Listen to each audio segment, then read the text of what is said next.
Naglusad na og investigasyon ang Department of Education Regional Office 11 kalabot sa usa ka magtutudlo sa Tibagon Elementary School sa Pantukan, Davao de Oro nga si Marjorie Lianto Boldo nga giingong namatay sa stress human gikasab-an sa prinsipal. Sa nagkatag nga mga screenshots sa social media, mabasa ang pagpadayag og dakong kahiubos ug kasakit ni Teacher Marjorie. Kung diin giingon niini nga wala niya naagwanta ang pang-insulto sa prinsipal sa iyaha. Nanukad ang panghitabo sa duha ka learners nga iyang gibadlong kay nagsayaw-sayaw og pinahigda samtang nag-check siya sa mga answers sa mga pupil sa subject nga math. Sanglit mohadlokon og dugo ang teacher. Sa wala damha, naigo sa bangko ang ulo sa bata ug nagkadugo. Ug giingong misumbong hinuon sa prinsipal ang inahan sa bata ug gikasab-an matud pa ang teacher sa prinsipal. Sa pagkakaron, ginahulat pa sa DepEd 11 ang resulta sa investigasyon ug dialogue nga gipahigayon sa DepEd Davao de Oro aron masuta ang tinuod nga nahitabo.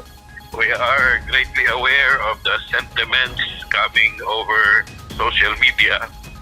Pero ang basihanan yun nato is katong facts that we can lift from the investigation that we are conducting and all the efforts that we will be doing in the days coming para ma-ensure nato ang appropriate action for this particular incident.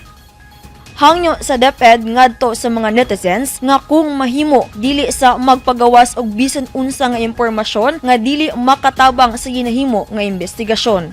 We are just requesting everybody nga samtang nagpadayon pa ning investigation, please hold on to your horses muna. Please do not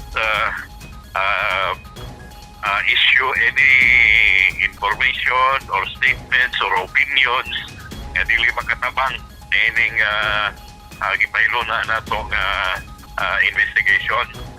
Nagpaabot sab ang DepEd 11 sa ilang pahasubo ngadto sa pamilya ni Teacher Marjorie. Shiny Buliaser, Newsline Philippines, stay safe!